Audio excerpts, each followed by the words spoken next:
नमस्कार, good morning. स्वागत है आप सभी का। एक बार फिर से हाजिर है हम मॉर्निंग प्राइम के साथ, जहां दिन भर आज क्या कुछ खास रहने वाला है, हर खबर से आपको रूबरू कराएंगे। अब तक क्या कौन सी बड़ी खबरें घटी हैं, उससे भी आपको रूबरू कराएंगे। तो शुरुआत करते हैं आज की हेडलाइंस के साथ।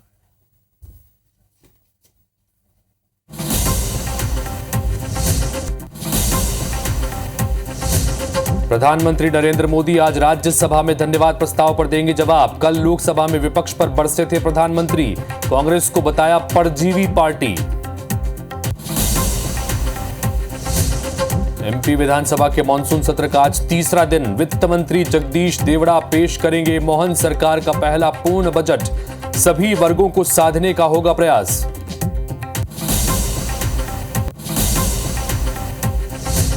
रायगढ़ में ज्वेलर्स के कर्मचारी से लूट। बाइक सवार दो बदमाशों ने लूटे 30 लाख के जेवर। दुकान के सामने हुई वारदात। नारायणपुर में जवानों को मिली बड़ी कामयाबी। मुठभेड़ में मारे गए 5 नक्सली। मौके से भारी मात्रा में हथियार भी बरामद।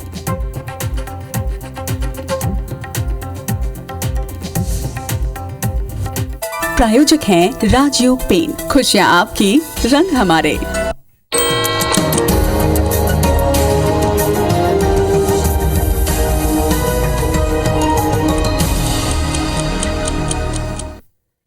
तो ये थी इस वक्त की हेडलाइंस, और हेडलाइंस के बाद अब नजर डालते हैं सुबह 7 बजे की 7 बड़ी खबरों पर, जिस पर आज दिन भर हमारी नजर रहेगी। पहली खबर, कजाकिस्तान में आज से एससीओ समिट शुरू हो रहा है। एस जयशंकर इसमें शामिल होंगे। दूसरी खबर, नेपाल में संकट में है प्रचंड सरकार। ओली ने समर्थन वापस ले लिया है। तीसरी खबर, नए क्रिमिनल कानूनों पर कमेंट करने से सीजेआई ने इनकार कर दिया है। चौथी खबर, पुणे पोर्श केस में नाबालिग के बाद पिता और दादा को भी जमानत मिल गई है। टी20 विश्व कप विजेता टीम इंडिया आज शाम दिल्ली पहुंच रही है। विंबलडन में नाओमी ओसाका का जीत से आगाज हुआ है, और एमपीसीजी समेत 17 राज्यों में भारी बारिश का अलर्ट किया गया है। इन सारी खबरों पर आज विस्तार से बात करते रहेंगे। लेकिन अस्पताल में भर्ती आश्रम के बच्चों से इस बीच मोहन सरकार के मंत्री कैलाश विजयवर्गीय मिले हैं। कैलाश विजयवर्गीय और मंत्री तुलसी सिलावट दोनों ने हालचाल जाना है।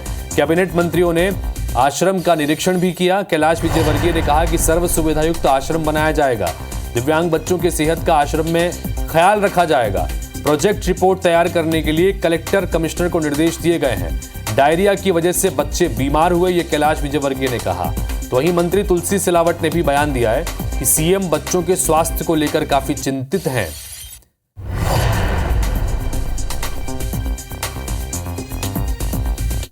जो कमी होगी हम उसकी दूर करेंगे। माननीय मुख्यमंत्री जी ने मुझे और माननीय सिलावट जी को यहाँ पर भेजा है।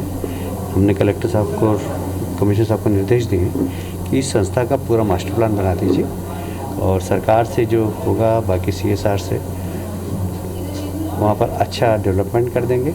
इनके रहने की जो बेहतर से बेहतर हो सकता है। पहले जिम्मेदारी सरकार की, हम सब की है, बच्चों का इलाज कैसे हम अच्छे से अच्छी सुविधा और इलाज कर सके, ये हमारी जिम्मेदारी है सरकार की।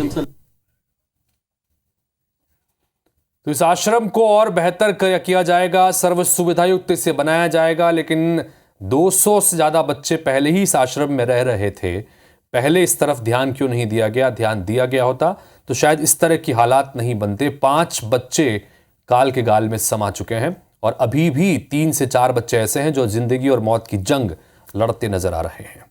बहरहाल आगे बढ़ते हैं। भोपाल से खबर, मानव तस्करों से 2 लड़कियां बरामद की गई हैं। राजस्थान के झालावाड़ से इन बच्चियों को छुड़ाया गया है। मानव तस्करी करने वाले 2 महिला समेत 3 गिरफ्तार किए गए हैं। अपहरण कर बच्चियों को ये बेचते थे। बाग सेवनिया पुलिस ने ये कार्रवाई की है। भोपाल के बाग सेवनिया पुलिस ने कार्रवाई करते हुए मानव तस्करों के चंगुल से 2 लड़कियों को छुड़ाया है। राजस्थान के झालावाड़ से इन बच्चियों को छुड़ाया गया है। मानव तस्करी करने वाले 2 महिला समेत 3 लोगों को गिरफ्तार भी किया गया है। अपहरण करके बच्चियों को बेच देने का काम ये आरोपी करते थे।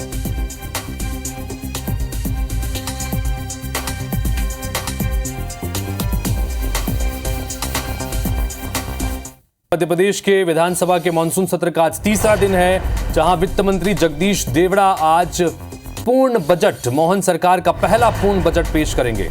बजट को लेकर सरकार की तैयारी पूरी है। बजट में सभी वर्गों को साधने की कोशिश होगी। 3,65,000 करोड़ से ज्यादा का यह बजट होगा। नए टैक्स का कोई बोझ नहीं बढ़ाया जाएगा, इस तरह के संकेत हैं। वहीं लाडली बहना, सिंहस्थ, गेहूं बोनस पर फोकस सरकार कर सकती है। संकल्प पत्र की पूर्ति की दिशा में सरकार कदम आगे बढ़ाएगी। लाडली बहना, छात्रवृत्ति, स्वरोजगार, सिंहस्थ, गेहूं पर बोनस, पशुपालकों को प्रोत्साहन देने के लिए सहित कई अलग अलग प्रावधान यहां पर हो सकते हैं। तीसरे दिन भी सदन में हंगामे के आसार हैं। तो वित्त मंत्री जगदीश देवड़ा आज मध्य प्रदेश का बजट लेखा जोखा पेश करेंगे। ये मोहन सरकार का पहला पूर्ण बजट होगा। सरकार बनने के बाद में जो सत्र हुआ था, उस सत्र के दौरान सिर्फ अनुपूरक बजट पेश किया गया था, यानी कि पूर्ण बजट आज पेश होने वाला है। क्या लेखा जोखा रहेगा, किन किन योजनाओं पर फोकस रहेगा, ये देखने वाली बात होगी।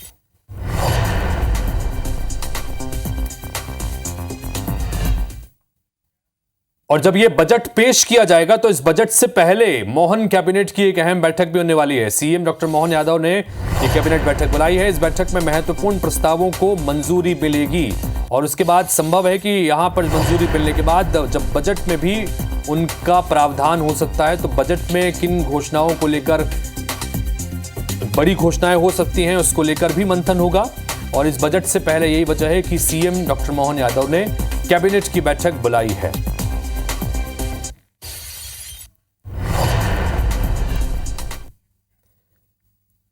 बलौदाबाजार की बात करें, जहां पर तुरमा गांव में डायरिया का प्रकोप देखने को मिल रहा है। 108 से ज्यादा ग्रामीण बीमार हो चुके हैं। तुरमा गांव का जायजा लेने के लिए कलेक्टर भी पहुंचे। पटवारी और पीएचई सब इंजीनियर को भी कारण बताओ नोटिस जारी कर दिया गया है। ग्राम सचिव को कलेक्टर ने निलंबित भी कर दिया है। कार्य में लापरवाही बरतने पर यह कार्रवाई की गई है, क्योंकि एक साथ 108 ग्रामीण जो हैं वो बीमार हो गए हैं। डायरिया का प्रकोप इस गांव में देखने को मिल रहा है और इसकी वजह से कलेक्टर भी यहां पर निरीक्षण करने के लिए पहुंचे बलौदाबाजार के तुरमा गांव में। और यहां पर कई सारी अनियमितताएं भी देखने को मिली। पटवारी और पीएचई सब इंजीनियर को कारण बताओ नोटिस दिया गया। ग्राम सचिव को कलेक्टर ने निलंबित भी कर दिया है। कार्य में लापरवाही बरतने की पर यह कार्रवाई की गई है।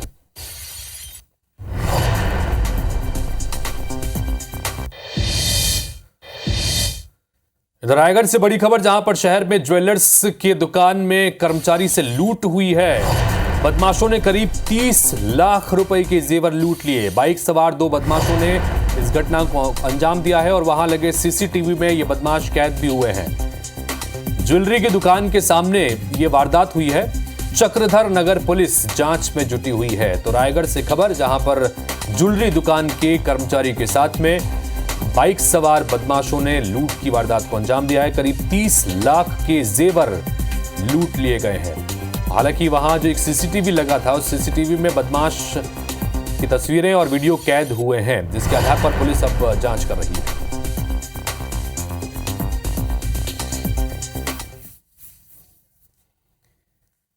छिंदवाड़ा से एक और बड़ी खबर, जहां पर सांसद की कार को ट्रक ने टक्कर मारी। हादसे में कार क्षतिग्रस्त हो गई। सांसद विवेक बंटी साहू हालांकि सुरक्षित हैं, अच्छी बात है।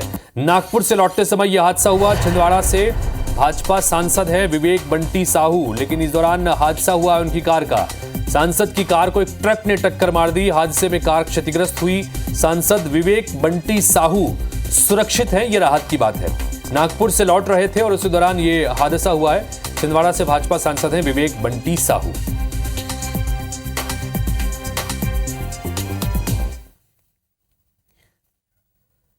तो नारायणपुर में नक्सलियों और जवानों के बीच में मुठभेड़ हुई है। अबूझमाड़ के घमंडी के जंगलों में नक्सलियों और जवानों के बीच में मुठभेड़ में 5 नक्सली ढेर कर दिए गए हैं। तो वहीं सुकमा में महिला समेत 2 हार्डकोर नक्सलियों ने सरेंडर किया है। एसपी किरण चौहान के समक्ष इन नक्सलियों ने सरेंडर किया। दोनों नक्सलियों पर 5-5 लाख रुपए का इनाम था। ये नक्सली कई घटनाओं में शामिल थे। दोनों नक्सलियों को अब पुनर्वास नीति का लाभ दिया जाएगा।